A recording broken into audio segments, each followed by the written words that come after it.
Hello and welcome. It's a rainy day and it's the FA Cup. AFC Wimbledon versus Southampton in a win or go home situation.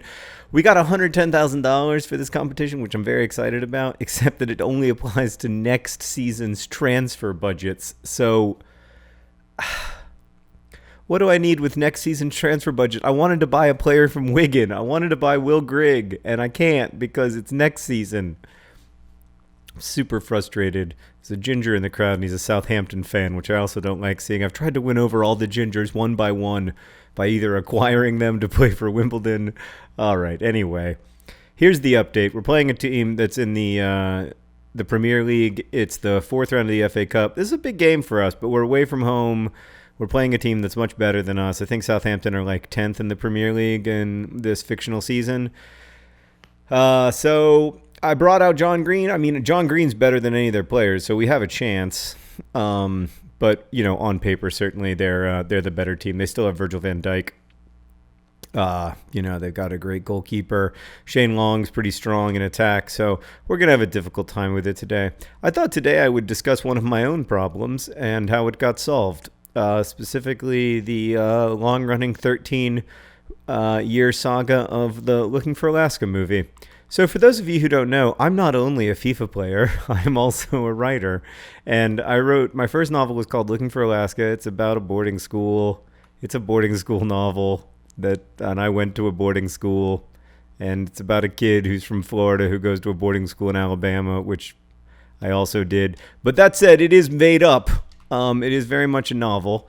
While like a lot of first novels, it relies upon a physical sense of place that's a place I know very well. But, I mean, who are we kidding? I always write about places I know well. So anyway, the book came out in 2005, and I mean, I wouldn't say that it sold amazingly, but, you know, it sold fine for what it was. You know, it sold, I think, a few thousand copies in the first few months.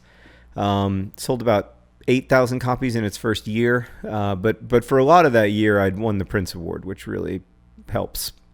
So anyway, it was doing okay though, you know, and like, I mean, the truth is I know that one of the weird things about publishing is because most people interact if they interact with writers, they tend to interact with very commercially successful writers because of course those are the ones you've heard of because those are the ones you've read. And then their stories become kind of the standard story. But of course, that isn't the standard story for what a life in writing is like. The vast majority of writers, you know, who even if they make a living writing novels, are people who you haven't read probably and haven't heard of, because publishing is just a small business. So anyway, it had done all right, and it had gotten a fair amount of attention from like critics and stuff. Lyle Taylor, he's in on goal. He's not a great finisher.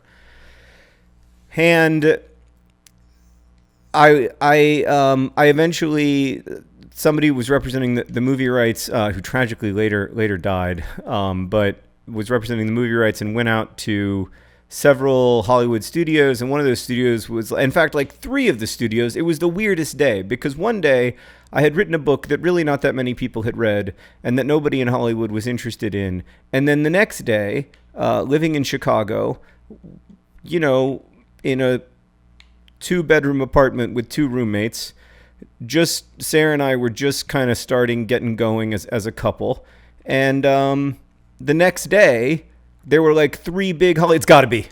And it is. Oh my God, it's a beautiful finish. Oh my God. John Green. Oh. My wish for you is that you love somebody like I love him. I mean, look, first off, credit Lyle Taylor. He's had a terrible finishing year, but look at that. Wait, did John Green even get a touch? He did. Oh God, he went and he just absolutely nutmegged the keeper. Oh, God. I mean, that might be the greatest goal I've ever scored. I'm just going to luxuriate in it. We just we didn't beat. We just scored against Premier League opposition with a Lyle Taylor assist. Hasn't been a finisher all season, but he's been a great assister here during Ball John Green's broken elbow injury, which I still submit as a BS injury. Right. So the next day, like 3 different Hollywood studios were bidding on my book, which was incredibly exciting and weird. And it went from like usually what happens in these situations is a company options the book for like a period, like 12, 18 months. Standard is like 12 to 18 months. And it went from like it was going to be an option to suddenly like that a company was going to pay the entire kind of purchase price, like the price that they would pay to make a movie, that they would pay for the book rights to make a movie, rather than just an option. And that was incredibly exciting because, it meant that it meant a lot of things. Sarah and I wanted to move to New York so she could go to graduate school, and it meant that was possible. It meant that, we could basically it paid for our rent those 2 years that we lived in New York, and for most of our living expenses, which were high because it was New York. So like the prospect of this money was just incredibly exciting, and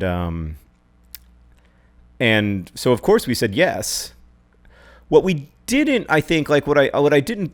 And I did understand it. So I shouldn't say what I didn't fully understand. I guess I couldn't have fully understood all of the consequences of saying yes, because I could not, at the time I was like 27 years old, and I could not imagine what was going to happen in my life. Oh no, we've got an injury. And it's Trotz. Trotz is hurt, but you know what? I still like the way he's playing, actually. So I think I'm going to keep Trotz in the game. Is it halftime? I'll take you off at halftime, Trotz. All right, so we're going to take Trotz off real quick. It's weird how some of the spectators in this game look like human beings and some of them look like Sims. It's like a weird choice. All right, Trotz. I mean, he doesn't look injured, but I'm going to take him off just for the sake of, just to be sure. I mean, there's no reason to mess around with somebody you like as much as I like Trotz. So then the other thing I'm gonna do, and this is a controversial choice, is I'm gonna bring on Kaja for the second half. I really want him to get the experience of being at a Premier League stadium, because I think he's gonna be playing for us in 10 years. So I want him to know what this is like, because I think this is in his future. So also he's super fast. He's like not a great player on paper, but he's really, really pacey. So we sold the movie rights. What I didn't understand or completely understand at the time was that meant that I could never get them back. Like, here's just an overall lesson that I don't think I internalized until later in my life. You can sell anything you want. Like, you can sell your integrity. You can sell anything. Everything. I've been fouled, and that's a penalty kick. You're okay, right? Oh, no. Oh, no. Oh, no. Oh, you don't get to play anymore. I complimented you at the beginning of the game, and now you have to leave. Hold on, let me make sure Lyle's okay. He is. He's just playing it up for the cameras. I mean, that is a terrible tackle, Virgil van Dijk. You're better than that. And it looks like we're going to go up 2-0. All right, it's John Green.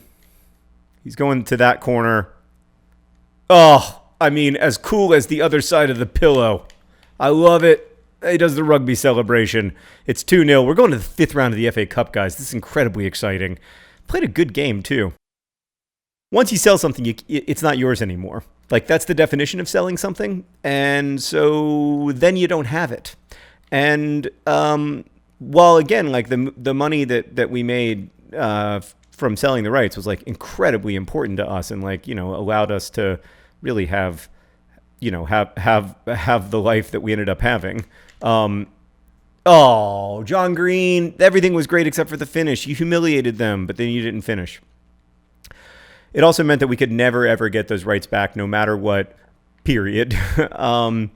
And so originally, the people who originally attached to it were Josh Schwartz and a couple of great producers, Mark Waters and Jessica Tuchinski. Josh's producing partner is a woman named Stephanie, who's awesome. And you know their work. They made the OC. They made Gossip Girl. They also made the show Chuck. They made Runaways, which is a great show on Hulu right now. A Marvel character universe show that is so freaking good.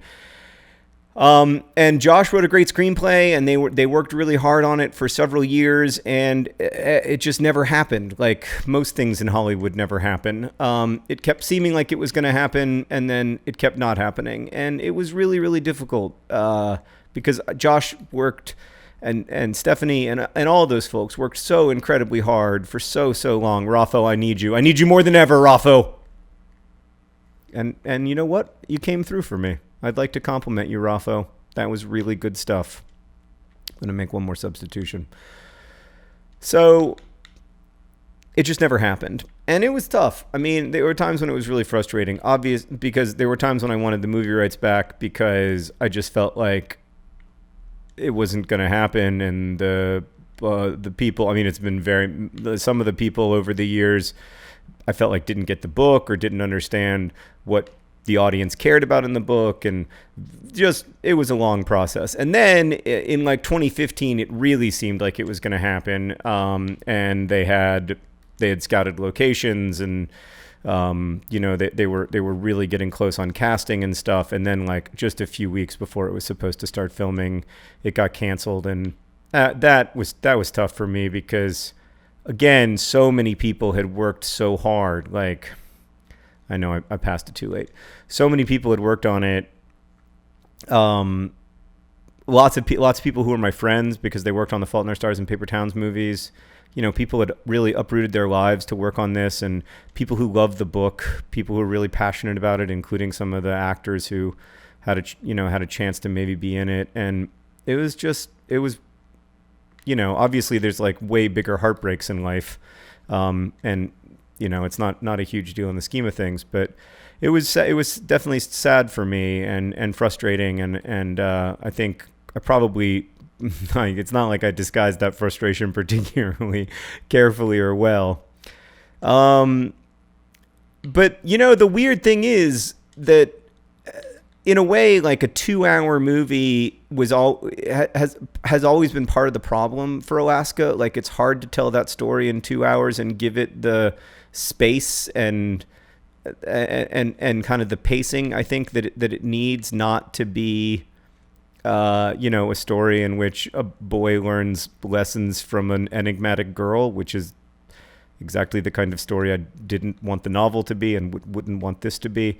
And so, but like back in 2005, the idea of a limited series, like a 6 or 8 episode series adaptation of something, like that idea didn't exist because Netflix mailed DVDs to your house. Like, it was just a different world.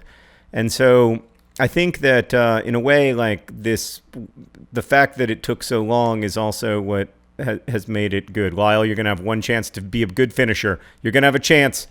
Cut back, Lyle. Cut back and shoot.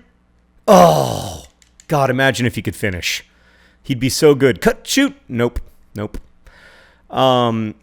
Because now there is a world in which that happens, and there are shows like, The Handmaid's Tale that are such great adaptations, and I don't know that, Looking for Alaska will end up being as good as that. Source material isn't as good, but I do think that there's a lot of potential, and I'm just so excited. And I think the coolest part for me is that it's a lot of the same people who were there 13 years ago. It's Josh and Stephanie and Jess and Mark, and that is really cool. So I appreciate them sticking with me. I hope that you're excited about this. Who knows if it'll be good? Lots of things can happen, but I think Hulu seems like a really great partner, and I've been working with a lot of these people for 13 years, so I know them really well and I trust them, and I'm super excited. So I'm also excited that we're going to the 5th round of the FA Cup. All right, best wishes.